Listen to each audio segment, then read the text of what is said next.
Hello there. Welcome to whatever we're calling this show.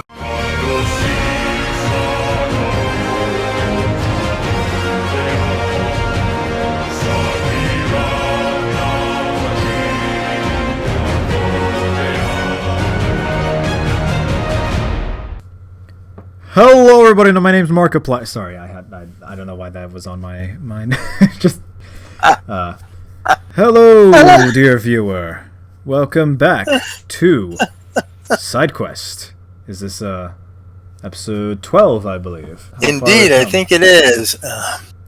You're just a character, some raptor. Thank you.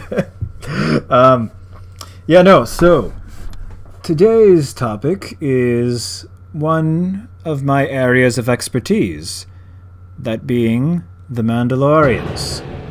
As is, yes, by high request, we've got to do that. Maybe one of the places to start would be their leaders, in his chronological order. So here's the confusing thing. What do you think Manda-Lore means? Leader or in charge or the Great One, something. You are on point. Yeah, no. So Manda-Lore is literally a compound word for just sole ruler. So confusing because because there's Manda-Lore the title, Manda-Lore the planet, warriors of the Manda-Lore are the Mandalorians. So because it was a confusion translating from Mandoa to basic, because Manda-Lore was just the leader, and the Mandalorians were Mando-Ade, children of the Soul Leader, and the planet was Manda-Yaim, home of the Soul Leader. But in basic, it all got jumbled together, so it's just everything's just Manda-Lore. At least in the KOTOR comics, they kind of to alleviate some of the confusion, they refer to the title as Lord Manda-Lore, which which makes a whole lot of sense to me. Wish more people did that in order to, cease the confusion. But alas, anyway, yeah. So we wanted to do Mandalorian leaders in order. The very first would be Te Solus Manda-Lore, or Manda-Lore the First. Would have just been a Tong leader, circa, between 24,000 to 7,000 BBY. Was not much known about him. He's just the founder, and I'll pull up an art piece I did of him because there's no official art of him.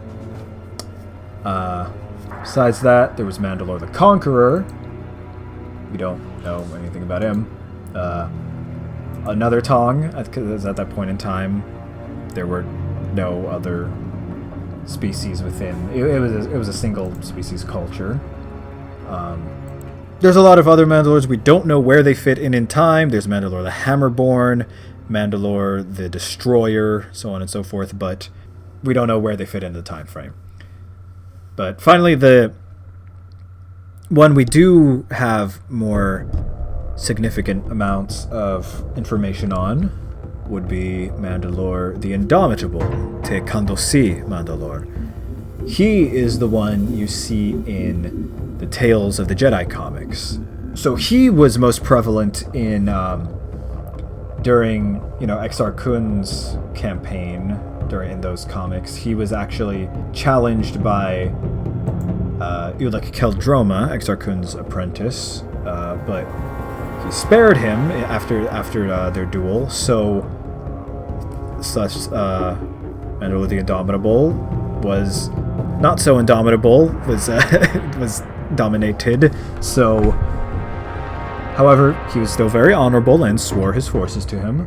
Well, depends how honorable can you call someone who I guess commits genocide, but there's different cultural relativist. But alas, yeah, no, he met his end in those comics and was replaced by perhaps the most famous Mandalore outside of the movies would be Te Anila Manda-Lore. Manda-Lore, the Ultimate. You may know him from the KOTOR comics. This is supposed to be like an absolute unit, just towering over everyone else. He's got, like giant battle axe. He's got a lot of stuff going on. No, he's cool. He does a little neo crusading. Does a little trolling. He's kind of manipulated by the hidden Sith. Kind of a trend among Mandalorians, sadly. But broke free of it eventually. But for the longest time, kind of the pawns of the Sith for the longest while. But he basically ended up being sent to test the Republic's might, basically, to see Vitiate's plans as to, okay, should we go for a full-on invasion? Should we try to subvert them from within? So on and so forth. But, he became rival to the very famous Revan, and they dueled atop Malachor 5. So up next we have Canderous Ordo, Manda-Lore the Preserver. Your companion from the KOTOR games. He is absolutely iconic. Like, what more can I say about him? He's got that gruff, grizzled war veteran. That's one of the great things about the KOTOR. Everything is just the variety and perspectives to everything. Like, I love his conversation with Karth about the nature of warriors versus soldiers. Like, we can put a link to that in the description or something. It's fantastic. Writing in those games I cannot praise enough. But anyway, he was just a standard warrior for the longest time until his adventures with Revan. Eventually found the mask, which had been at that point in time was the marker for to become the Mandalore. You must have the Mandalore's mask. So he had it reforged. His whole shtick. Sadly, did not end up unifying all the clans, but he died in battle as a warrior should. We don't know the circumstances, but that's how it happened.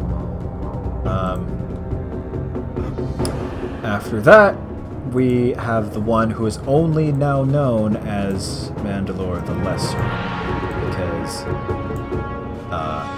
so we don't know what his original title was or real name, because it came to light that he was really put into his position just as a puppet of the Sith.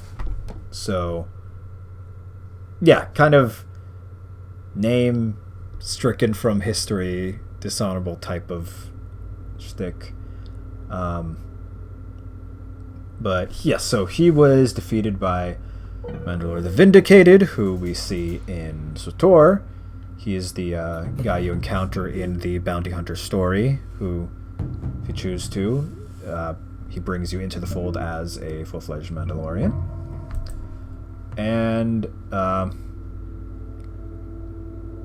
then, of course, we have Shae Vizsla, my wife. I wish. I have a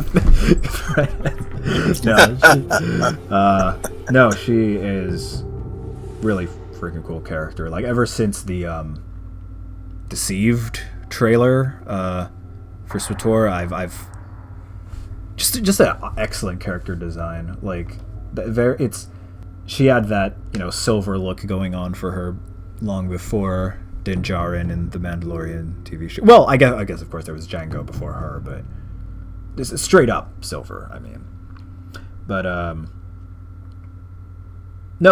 she became Manda-Lore the Avenger. Insert I get sued by Marvel right now. And So as our focus is mostly in this old Republic type stuff, I'm going to go very briefly on the following ones, as most of these, some of these will be known very well. After that, there's an unknown. There's just a random unknown who fights Dirge from the 2003 Clone Wars series. Then there's Jaster Muriel, who is Jango Fett's adoptive father, followed by Jango himself, followed by Manda-Lore the Resurrector, who was actually a renegade clone trooper. Fascinating story there. Followed by Fen Shisa, my favorite. He actually is from a comic that predates Return of the Jedi, even. He's from a really old Marvel comic with some really wacky, outdated lore now. I'll post that up. Followed by, of course, Boba Fett himself, the man, the myth, the legend. Followed by two guys from the Legacy comics, Cherno Nordo and Yaga Aux. So those are Te Manda-Lore in about as succinctly as I can. Do you have any questions? Yes. Thank you for that. That was a great history. So my question is, why? Let's go back to the beginning. Sure. And we know there were, how do you say it again? The Ton? Yes. Thon? Tong. And the other group, and they became warring enemies, and the humans ended up taking over the other the group, and they ended up becoming the Mandalorians. So what was the impetus for their desire to go and have a conquest of the galaxy? Was it that they just because they had won on their home planet, they decided, oh well, let's just go take everything? Or what? No. They lost on their home planet eventually. They got kicked off of Coruscant / Neutron. Okay. So the Tong were nomadic for several thousand years. Did eventually end up on the planet Manda-Lore / Mandayaim. So their culture had just evolved to become warlike. They had a pantheon of gods, the three of which we know are Kadharangir, Hodharan, and Arasum. The most important of which being Kadharangir, the god of war / chain. Like, they had a philosophical idea of kind of like opposing stagnation, like so destruction / change is good, and destruction causes change, so let's go war. So yes, that eventually evolved into like them just abandoning the pantheon and to just worshipping war itself. So at that point in time, the Mandalorians were quite wacky by our standards. Conquest, might makes right. Had I believe as is put in those old SWTOR lore videos, Mandalorians believe that conflict is necessary for growth on both a personal and cultural level. So that's why they were so belligerent in that time period. Of course, by the modern times, they're more mellow out, but it's... they were quite conquest happy. So the more they conquested, the more they, the more achievement they felt better. Basically, yeah. I mean, it's not a quest for power in the traditional sense. It's like, it's not, you know, power hungry like the Sith or whatever. They genuinely believed that, because, you know, from a certain perspective, yes, conflict is inherent to the universe itself. I mean, you know, to nature, like, so to be a, so they yes, they had a very, that a casus belli on everything. Insert, you know, Cassius Fett himself do that. I imagine that is where John Jackson Miller got the name for that character. Yes, of course, though, so over the millennia, yes, they got wrecked and they did very much mellow out. I'm not talking about the Clone Wars New Mandalorians. Don't get me started on that. I mean, like, that they ended up becoming a lot more chill. Like, like I said, Fen Shisa is my favorite of the Mandalorians, because he is the most chill, most honorable, most, like, because you know, online, for example, it's like people are like, what, it's like, you know, Mandalorians talk about honor or whatever, but, like, you know, they committed genocide. It's like, yes, but that was in, like, thousands of years beforehand. Like, and yes, the Death Watch wanted to bring back those that